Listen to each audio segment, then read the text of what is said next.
हाय हनी बीज, welcome to coffee B. बात करेंगे दरबार फैमिली के बारे में। दरबार फैमिली में आते हैं इस्माइल दरबार, फरजाना शेख, जैद दरबार, आवेज दरबार, अनम दरबार और कहीं ना कहीं नगमा विराजकर भी जो है वो पार्ट है दरबार फैमिली का। अब दरबार फैमिली पे वीडियो बनाने का ख्याल मुझे तब आया जब मैंने स्नैपचैट पर जो है नगमा की स्टोरी देखी।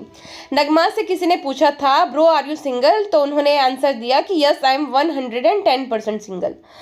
अब जिस पर उसने जो स्टोरी शेयर करी थी वो देखकर उनकी किसी फैन को बुरा लग गया कि भाई ये कैसे हो सकता है, हमने तो आपको किसी और के साथ सोचा है। जिस पर नगमा ने जवाब दिया कि I know but we all need to accept the reality and trust me, I am so happy being single. Someday Allah will send someone for me. तब तक मैं मज़े करूँगी, ट्रैवल करूँगी and I will do something for my self and your family. शायद वो my family लिखना चाहती थी लेकिन योर फैमिली लिख दिया गलती से। तो अब जो है उनके फैंस को धक्का लग गया कि भाई पिछले 4-5 सालों से, 4-5 साल तो नहीं, टिकटॉक के टाइम से ही 2018-19 से जो है वो नावेज का ट्रेंड चलाते आ रहे हैं। हमेशा उन दोनों ने ही ऐसे प्रिटेंड किया जैसे वो दोनों कपल है। टिकटॉक के टाइम पे तो ये दोनों मतलब कपल की तरह ही बिहेव करते थे। ये दोनों तो क्या, रोहित नीता, जन्नत फैजू, तो ये लोग क्या सच में एक दूसरे को डेट नहीं कर रहे होते? बिल्कुल भी नहीं। ये लोगों को समझ आ जाता है कि ब्रांड उनके अप्रोच तभी करती है जब वो दोनों एक दूसरे के साथ में है। जन्नत फैजू वो दोनों एक दूसरे को डेट बिल्कुल भी नहीं कर रहे, लेकिन बढ़िया जो है कंटेंट के लिए और कोई भी शो है उस शो में भी उन दोनों के साथ में इन्वाइट किया जाता है। अभी लाफ्टर शेफ चल रहा है तो वहाँ पे फैजू को भी इन्वाइट किया गया, जन्नत का +1, ठीक है। सेम अभिषेक और मनीषा का था, उनका तो उस लेवल तक पहुंच गया था कि किसी उनकी एक डाई हार्ट फैन ने जब उनको पता चला कि अभिषेक तो मनीषा को उसकी बहन की तरह मानता है, उन्होंने अभिषा चला रखा था और उनके हिसाब से वो दोनों एक दूसरे को डेट भी कर रहे थे। शुरू में उन दोनों ने ऐसा प्रिटेंड भी किया कि जैसे वो दोस्त से कुछ ज़्यादा है, लेकिन जैसे ही अभिषेक ने ये बताया कि भाई मनीषा तो उसकी बहन जैसी है, उस एक सरफिरे फैन ने, सरफिरे ही मैं बोलूँगी, या तो एकदम टीनेजर जो होगा वो फैन, उसने अपनी जान दे दी थी। सोचिए इस लेवल तक चले जाते, इस पागलपन की हद तक चले जाते हैं अपने जो एक आइडल कपल होते हैं उनको वर्शिप करने के चक्कर में। उनको बहुत बुरा लगा था और वो लेटर छोड़कर गई थी कि आपने बहुत गलत किया, मैंने तो सोचा था कि आप दोनों साथ में हो लेकिन आप दोनों तो साथ में नहीं हो, इसलिए मैं अपनी जान दे रही हूँ। देखो ये स्टुपिडिटी है लेकिन टीनेजर करते हैं, अभी क्या कर सकते हैं। अब सेम चीज़ जो है नगमा ने भी डिनाई कर दी कि भाई नहीं, हम दोनों तो डेट कर ही नहीं रहे हैं। तो आप पिछले 6-7 सालों से लोगों को बेवकूफ़ क्यों बना रहे थे? अगर डेट नहीं कर रहे हो तो आप तभी भी बोल सकते थे कि हम अच्छे दोस्त थे। बीच में तो इन्होंने ड्रामा भी किया था एंगेजमेंट वाला कि इन दोनों की एंगेजमेंट हो गई, जो कि फिर म्यूज़िक वीडियो की किसी डायमंड रिंग का प्रमोशन निकला था। तो अक्सर ये लोग ऐसी हरकतें करते रहते हैं जिस वजह से ना इनकी एक ऑडियंस बिल्ड हो जाती है जो कि इनको साथ में देखना पसंद करते हैं। अब देखिए विराट अनुष्का, तो उनको हम साथ में देखना पसंद करते हैं। ऐसे कपल हो जाते कि भाई आप उसे अपना आइडल मानते हो, और मानना नहीं चाहिए लेकिन मानते हैं, तो आप उनको साथ में ही देखना चाहते हो, और जब वो अलग हो जाते हैं तब सबका दिल दुखता है। लेकिन इन लोगों को कोई फ़र्क नहीं पड़ता, ये तो इन्फ्लुएंसर है, इनको तो ब्रांड मिल रही है, इनको पैसा मिल रहा है, तब तक ठीक है। जैसे ही थोड़ी बहुत रीच कम होने लगी ये लोग जो है अलग हो जाते हैं। सेम रोहित नीता का भी था, उनके फैंस को लगता था कि वो दोनों एक दूसरे को डेट कर रहे हैं, लेकिन जैसे ही नीता ने ऑफिशियली अनाउंस किया कि ये मेरा बॉयफ्रेंड है तो उसको खूब सारा जो है लोगों ने गालियाँ दी, हेट मिला, और फिर रोहित को आना पड़ा और बोलना पड़ा कि भाई हम दोनों एक दूसरे को कभी डेट नहीं कर रहे थे, वो तो ऐसे वीडियोज़ बना रहे थे। ब्रांड्स के चक्कर में, फेस वैल्यू बनाने के चक्कर में ये सब करना पड़ता है। तो ये लोग आपस में किसी को डेट नहीं कर रहे होते। खैर डेटिंग की बात कर रहे हैं तो बात करते हैं जैद दरबार की। मुझे अच्छे से याद है जैद दरबार जो है उस टाइम पे डेट कर रहा था आलिया हमीदी को। आलिया और जैद जो है 2020 के मार्च तक तो साथ में थे, लेकिन 3 महीने में ही जैद गौहर को मिल गया, उसको प्रपोज भी कर दिया और उसके 3 महीने बाद दोनों ने शादी भी कर ली। सो ये सडनली इतना सब कुछ कैसे हो गया ये मेरी समझ नहीं आता। अब देखिए वो दोनों बहुत खुश है, उनका बेटा भी है, लेकिन इतना जल्दी कैसे हो गया? वो आलिया को डेट कर रहा था कि वो भी सेम यही था कंटेंट के लिए, वो भी समझ के परे है, लेकिन दिखाया तो ऐसा ही था कि वो कपल है, जैद और आलिया और आवेज और नगमा। अब देखिए, आलिया के इंटरव्यू में तो उसने क्लियरली बताया कि उसका ब्रेकअप हुआ था। उसका मतलब ये है कि वो दोनों डेट कर रहे थे, लेकिन 3-4 महीने में ही जैद गौहर को मिल गया और फिर शादी भी उन दोनों ने कर ली। बहुत ही शॉर्ट पीरियड में दोनों ने शादी भी कर ली थी। चलो, उन दोनों ने तो इतना ज़्यादा बहकाया नहीं ऑडियंस को, लेकिन आवेज़ और नगमा ने बहुत बहकाया। अगर वो डेट नहीं कर रहे थे तो खामखा नावेज़ का टैग लगाना, हैशटैग हर जगह पे, तो ये तो आप गलत कर रहे हो, इमोशन के साथ खेल रहे हो ऑडियंस की, जो कि नहीं करना चाहिए।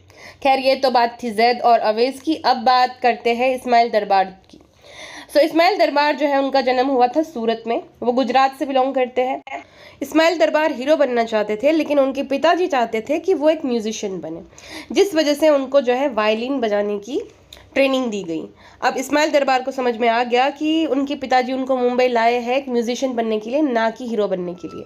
उन्होंने ये बात एक्सेप्ट कर ली और फिर जो है बड़ी दिल लगाकर ट्रेनिंग शुरू कर दी। और एक बेहतरीन म्यूजिशियन है वो, हम सबको ही पता है। कोई कैसे भूल सकता है हम दिल दे चुके सनम का गाना, तड़प तड़प के इस दिल से आह निकलती रही, जोका हवा का। तो हम दिल दे चुके सनम से उन्होंने डेब्यू किया था। उस मूवी में जो है उन्होंने संगीत दिया था। देवदास में भी उन्होंने म्यूजिक डायरेक्ट किया था। उसके बाद उनमें और संजय लीला भंसाली में कुछ तो डिफरेंसेस आ गए थे, जिसके चलते उन दोनों ने एक साथ काम करना बंद कर दिया। उसके बाद भंसाली साहब ने खुद ने ही जो है अपना भाई भंसाली प्रोडक्शन करके एक प्रोडक्शन हाउस खोला था और खुद ने ही म्यूजिक डायरेक्ट करना शुरू कर दिया, जिसके चलते इस्माइल जी का कुछ खास उनको काम रहा नहीं। उसके बाद उन्होंने किसना मूवी में जो है वो म्यूजिक दिया था। उसी दौरान उनकी मुलाकात होती है प्रीति सिन्हा नाम की लड़की के साथ। अब मैं आपको बता दूं कि इस्माइल जी की और फरजाना शेख की शादी हो जाती है 1984 समथिंग या 1985, एग्जैक्ट ईयर मुझे नहीं पता, लेकिन इसी दौरान उन दोनों की शादी हो जाती है। 2004 में उनकी शादी के टोटल 19 साल हो गए थे, जितने भी मैंने आर्टिकल पढ़े वहाँ पे। तो उसी दौरान दोनों की शादी हुई थी। अब क्योंकि वो प्रीति सिन्हा से मिले थे, तो उन्होंने अपनी फर्स्ट वाइफ फरजाना को इन्फॉर्म किए बिना ही उससे जो है निकाह कर लिया, कन्वर्ट करके। प्रीति सिन्हा को नाम दिया गया आयशा दरबार। आपने देखा ही होगा जैद और गौहर की शादी में जो उनके साथ आए थे वो आयशा दरबार। अक्सर वो दोनों इंस्टाग्राम पे एक दूसरे के साथ फोटो शेयर करते रहते हैं। फरजाना के ये एलिगेशंस थे कि इस्माइल ने उनको इन्फॉर्म भी नहीं किया था और निकाह कर लिया आयशा के साथ। लीगली उन दोनों का डिवोर्स भी नहीं हुआ था। लीगली उन दोनों का डिवोर्स हुआ 2007 में। इस्माइल दरबार जो है अपने चारों बच्चे अनम, आवेज, जैद और मुंजरीन को छोड़कर फरजाना के साथ जो है वो आयशा के साथ रहने लगे अलग से, जैसे कि कुछ हुआ ही नहीं है। वो एक कुंवारे इंसान है और पहली बार उनकी शादी हुई है।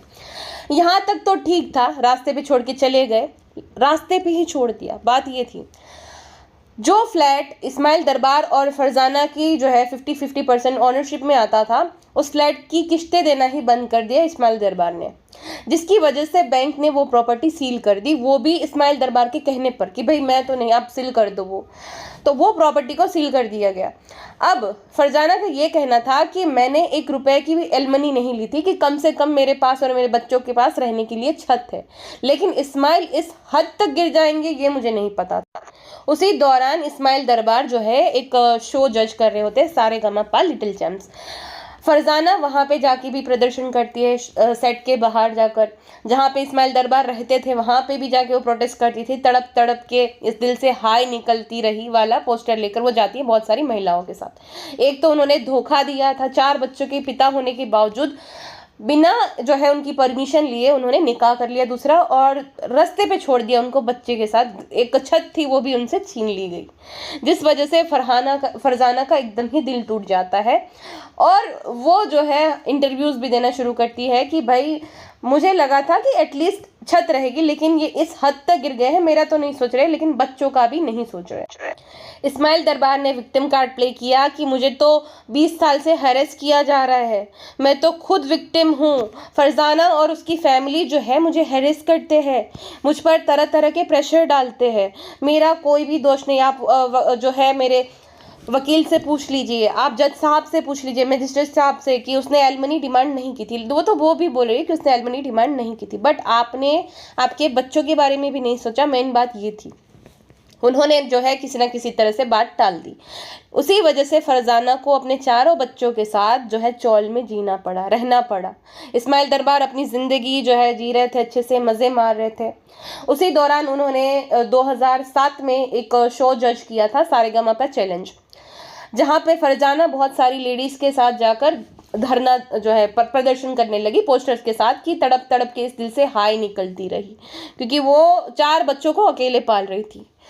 4 बच्चों को अकेले पाल रही थी वो औरत, जो कि संघर्ष के दिनों में इस्माइल दरबार के साथ में थी। जब वो सक्सेसफुल हो गए तब उनको सक्सेस का नशा चढ़ गया, और उसी सक्सेस के चक्कर में उन्होंने जो है अबेंडन कर दिया अपने 4 बच्चों को और बीवी को।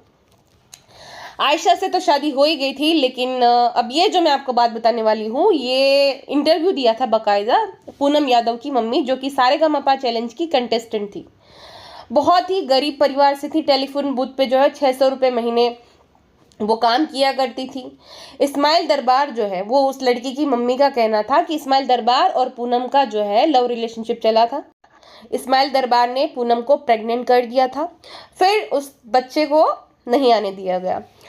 इस वजह से परेशान होकर, क्योंकि इस्माइल दरबार शादी तो नहीं कर सकते थे, वो ऑलरेडी शादीशुदा थे और 2 शादियां हो चुकी थी, तो वो शादी तो नहीं कर सकते थे, जिस वजह से वो बच्चे को उन दोनों ने ना ही आने देना बेहतर समझा। पूनम ने थक हार कर अपने आप को ख़त्म करने की कोशिश करी। ऐसा इंटरव्यू जो है वो पूनम की मम्मी ने दिया था मीडिया वालों को। बहुत हंगामा हुआ था, लेकिन फिर जो है शायद समझौता हो गया।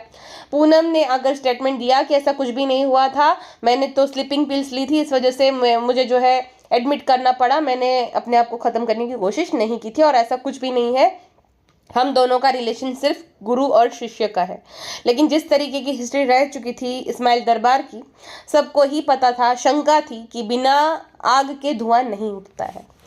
अब बात हो गई इस्माइल दरबार की, तो 2007 तक फरजाना जी ने भी दूसरी शादी कर ली थी जावेद शफूर शेख नाम के लड़के के साथ, जो कि उम्र में उनसे 10 साल छोटे थे।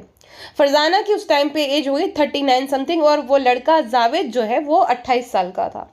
अब उनकी भी एक और कहानी है। जावेद और फरजाना का बेटा है अफान शेख, जो कि सब लोग पूछते रहते कमेंट सेक्शन में कि अफान कौन है, तो उन्हीं दोनों का वो बेटा है। 2006-7 में उनकी शादी हो गई थी और 2008 आते आते जावेद को जो है अरेस्ट कर लिया गया। अब क्यों अरेस्ट किया गया जावेद को? जावेद जो है, फरजाना से तो उनकी शादी हो गई, बट शायद से वो एज गैप की वजह से उतना प्यार नहीं था, या जो भी सीन था। हाँ, इससे पहले मैं ये बता दूं कि जावेद नागपड़ा का रहने वाला था और फरजाना के साथ शादी के बाद वो कलीना सोसाइटी में आकर रहने लगा। कलीना नाम का एरिया है, वहाँ पर आकर रहने लगा। अब महज 2-3 साल की शादी में ही जावेद जो है वो फरजाना को छोड़कर क्यों गया? क्या हुआ था ऐसा? 1 नवंबर 2008 को 25 वर्षीय यास्मीन अकबर खान के पेरेंट्स जो है घाटकपुर पुलिस स्टेशन में उनकी मिसिंग कंप्लेंट दर्ज करवाते हैं।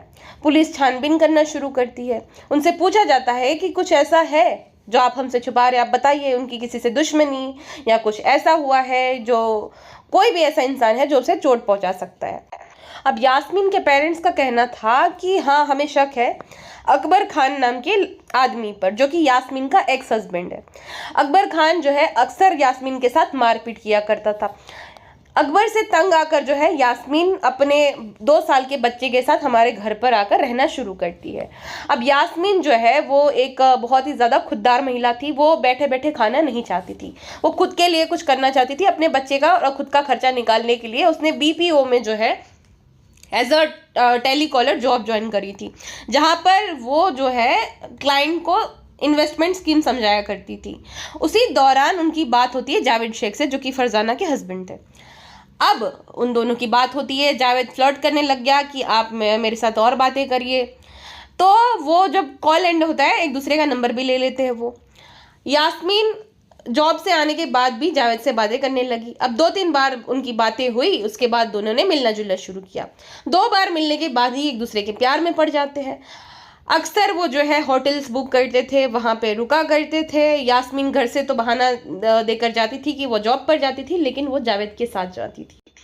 25 अक्टूबर 2008 को जो है जावेद फरजाना से बोलकर जाता है, होंडा सिविक लेकर वो निकलता है, ये बोलकर कि मैं वाड़ा पर जा रहा हूँ, वहाँ पर जो है भेड़ बकरियों को देखने के लिए। वाड़ा क्या होता है? बेसिकली एक फार्म टाइप रहता है, बहुत खाली जगह रहती है जहाँ पे कुछ भी कोई बना सकता है। तो मैं वहाँ पे जा रहा हूँ। वो अपनी कार लेकर निकल जाता है। वहाँ से उसने यास्मीन को भी बुलाया था। अब यास्मीन को उसने बुलाया था, सीन ये हुआ था कि जावेद ने आज तक यास्मीन को ये नहीं बताया था कि वो मैरिड है। यास्मीन ने तो सब कुछ बता दिया था कि वो डिवोर्सी है, लेकिन जावेद ने नहीं बताया था। तो यास्मीन जो है ना, मिलने जुलने के बाद शादी की जिद करने लग गई थी कि हमारे बीच में तो सब कुछ हो गया है, पति पत्नी वाला रिश्ता तो है ही, प्यार तो है ही, तो क्यों ना हम एक नाम दे दे, क्यों ना शादी का नाम दे दे। अब जावेद फंस चुका। जावेद का कोई भी इरादा नहीं था यास्मीन से शादी करने का, वो तो टाइम पास कर रहा था, मजे ले रहा था कि ठीक है भाई फन है, वो भी अकेली मैं भी अकेला, शादी हो चुकी। लेकिन वही शायद से उस टाइम पे प्रेग्नेंट थी फरजाना का, कुछ भी, क्योंकि 3 साल की शादी थी तो शायद से वो प्रेग्नेंट थी, जिस वजह से वो ऐसे ही टाइम पास वगैरह कर रहा था। उसका कोई भी जो है इरादा नहीं था शादी वादी का। लेकिन यास्मीन अब उसके गले पड़ गई थी कि मुझसे शादी करो, मुझसे शादी करो। तो जावेद ना किसी भी तरीके से यास्मीन से छुटकारा पाना चाहता था। अब उसने यास्मीन को मिलने बुलाया।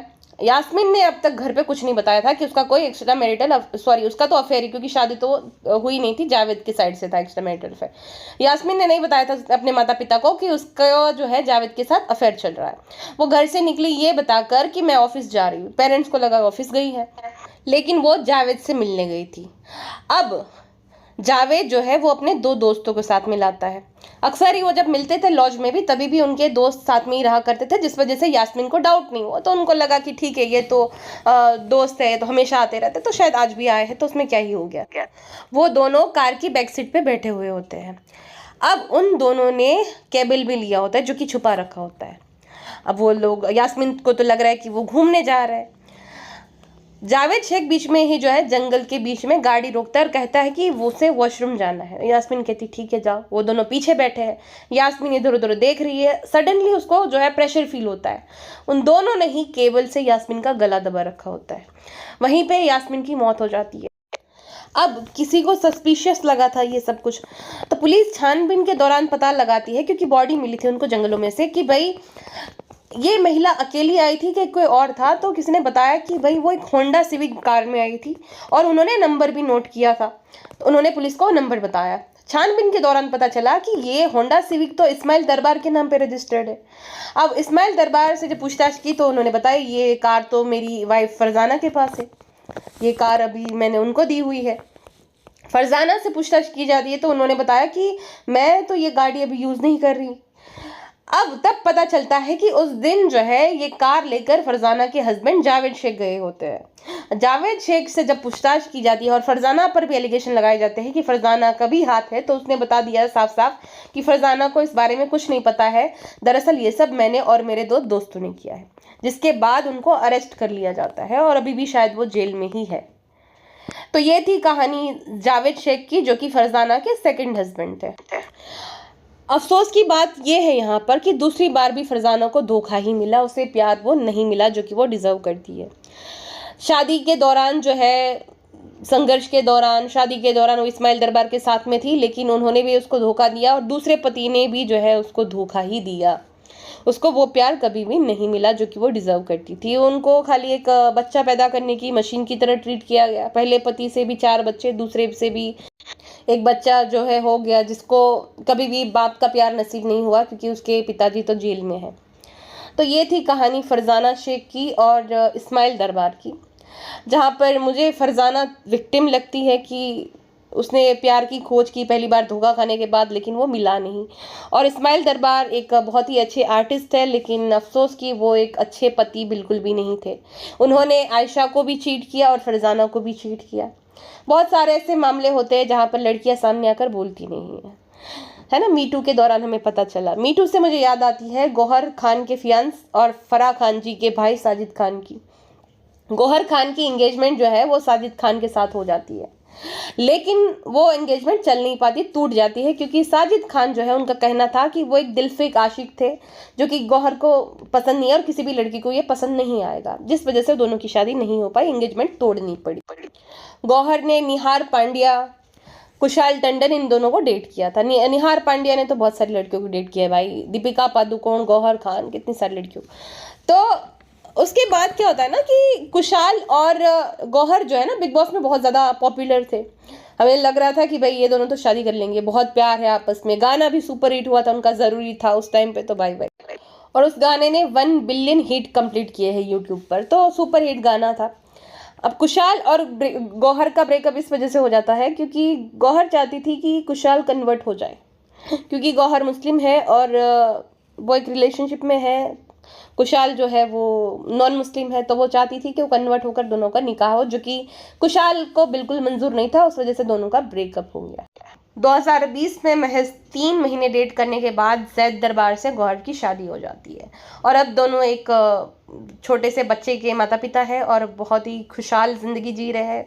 अक्सर वो अपनी ट्रिप्स के फ़ोटोज़ शेयर करते हैं। फरजाना जी भी अपने बच्चों के साथ जो है अभी खुश है। आवेश दरबार ने उनको कार गिफ्ट की थी। उन्होंने अपना एक क्लोथिंग बिजनेस भी शुरू किया है जो कि अच्छा चल रहा है, तो खुश है अभी हर कोई अपने अपने तरीके से। लेकिन इस्माइल दरबार जो कि एक वक्त पे बहुत ज़्यादा सक्सेसफुल थे और सक्सेस उनके सिर पे चढ़ गई थी, आजकल वो रिलेवेंट नहीं रहे, ना ही कोई उनके बारे में बात करता है। तो ये थी पूरी कहानी दरबार फैमिली की। आई होप आपको पसंद आ गई होगी। इस वीडियो में मैंने जो भी बातें की है एक भी मनगढ़ंत नहीं है, सारे आर्टिकल्स पढ़ने के बाद ही जो है मैंने रिसर्च करने के बाद ही ये वीडियो बनाई है, तो एक भी मनगढ़ंत कहानी मैंने अपनी नहीं बनाई है। दूसरी बात, इस्माइल दरबार जो है बेशक उसने बहुत ज़्यादा मेहनत की, एक अच्छे कलाकार है, लेकिन जो जो पहलू थे मैंने आपके साथ शेयर किए। आई होप कि आपको वीडियो पसंद आई होगी। अगर पसंद आई हो तो इस वीडियो को लाइक कर देना ताकि इस वीडियो की रीच बढ़ जाए, इसमें मैंने बहुत मेहनत करी है। चलिए फिलहाल के लिए बस इतना ही, मिलते हैं नेक्स्ट पॉडकास्ट में। अपना ध्यान रखिएगा, बाय बाय।